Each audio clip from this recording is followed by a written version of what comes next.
안녕하세요, 백선생입니다. 이번에 이야기를 할 거는 내가 솔직하게 행동함으로써 얻게 되는 장점과 단점이라는 주제로 이야기를 할게요. 유진이 가고 나서 새로 들어온 친구 있잖아요. 문선환이라고. 그 친구가 저를 되게 많이 좋아를 해요. 그래서 이제 되게 믿을 만한 대표라고 생각을 하는 건지, 어쨌든 이제 제 입장에서 되게 많은 말들을 해주는데, 그 친구가 이제 저한테 했던 말들 중에 하나가, 대표님 왜 이렇게 권위를 안 세우세요? 그러니까 그렇게 직접적으로 말은 안 하는데 돌려 말하지만 내용은 그거죠. 왜 권위를 안 세우세요? 왜 대표님을 스스로 낮추세요? 대표님 그렇게 낮은 분이 아닌데 왜 낮추세요? 그러니까는 무시하는 사람들이 있잖아요. 하면서 이제 속상하니까 이제 저한테 말을 한 거예요. 근데 그거는 맞죠. 그러니까 이제 제가 진짜로 보면 제가 권위라는 게 없거든요. 네, 저를 그냥 내려놔요.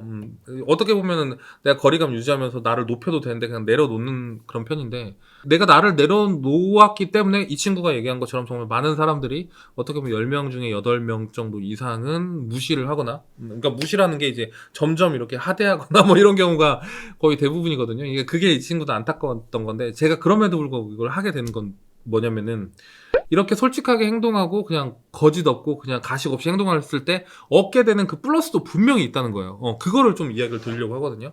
여러분들 이걸 듣고 여러분들도 그럼 가식 없이 행동하세요, 이건 아니에요. 이게 지금 저도 굉장히 많이 고민이 돼요. 왜냐면 사람이라는 건 결국에는 겉모습을 보고 판단을 하는 거니까는 그런 어떤 겉모습의 연출이 필요한가 막 이런 생각이 사실 들기도 하는데, 근데 또 그게 저랑 맞진 않고, 어쨌든 다시 들어가서 단점 먼저 말할게요. 단점, 일단 아까 말씀드렸듯이 10명 중에서 8명이 다 좀 이렇게 점점 무시하고, 아니, 태도가 바뀐다니까요.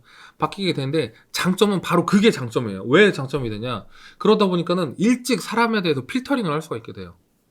이건 이 사람은 아니다 하면은, 여기서 손절을 치는 거예요. 근데 손절을 한다고 해서 더 이상 너랑 연락 안 해, 더 이상 연락하지 마, 이게 아니라, 그런 건 아닌데 이제 그냥 여기까지이다, 이 사람이 여기까지이다 하면서 이제 거리를 조절하면서 진행을 한다라는 거죠. 그게 충분히 가능하다라는 거죠. 그러다 보니까 지금의 저한테는 굉장히 좋은 분들이 제 주변에 굉장히 많으세요.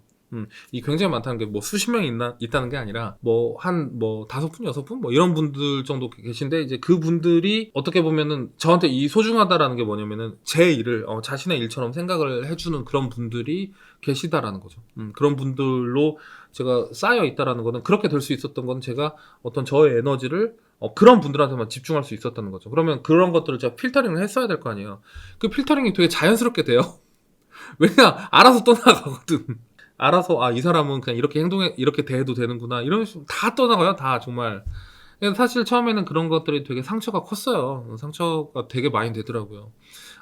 내가 뭔가를 줄 수 있는 위치, 그러니까 뭐라고, 아무래도 이제 지원 사업을 받을 수 있도록 도와드리는 거, 그렇게, 그런 상태에서 저한테 오셨던 분들도 시간이 지나고 이제 지원 사업이 잘 되고 나면은 거의 대부분 언제 그랬냐는 듯이 이제 이제 멀어지는 분들이 거의 대부분이 그러거든요. 거의 대부분이 그렇게 되는데, 또 그렇지 않은 분들도 소수 계시다라는 거죠. 그런 분들에 대해서 제가 놓치지 않고 계속 관계를 유지할 수 있었던 것도, 어떻게 보면은 저의 솔직한 모습에 대해서 단점으로 판단을 해줬던 그런 분들이 떨어져 나갔기 때문에 가능하지 않았나, 뭐 이런 생각도 들거든요. 좀 슬프기는 한데, 또 어떻게 보면은 정말 내가 인생을 살면서는 중요한 사람들 몇 명이 남는 게 중요하지, 그냥 사람들이 많은 게 중요한 건 아니잖아요. 약간 그런 생각도 들기도 하고, 막 눈물 날 것 같네. 오늘 이건웅 대표님 저한테 얘기를 해주시더라고요. 테슬라 아시죠? 테슬라. 기업 테슬라 말고 사람 테슬라. 원래 그게 사람 이름이었잖아요. 테슬라가 원래 이제 잘생기고 돈도 엄청 많고 하다 보니까는 사람들한테 인기가 되게 많았대요. 근데 이제 그런 사람들한테 마음을 주면은 나중에 좀 안 좋게 돈을 빌려간다든지 이런 식으로 해서 떠나가고 하다 보니까는 여기에 대해서 상처를 굉장히 많이 받고, 나중에는 공원에서 비둘기 밥 모이 주다가 이렇게 죽었다고 얘기를 하더라고요.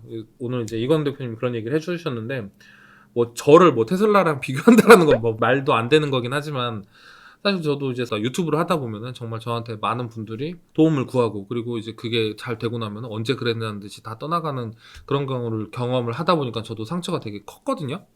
근데 이제 결국에는 그런 와중에서도 그 소수의 몇 명이 남기 때문에 저는 오히려 더 좋은 분들을 많이, 이렇게 정말 나한테 도움이 되는 그런 분들을 이렇게 확보할 수 있다라는 것에서 또 분명히 플러스가 된다라는 거죠.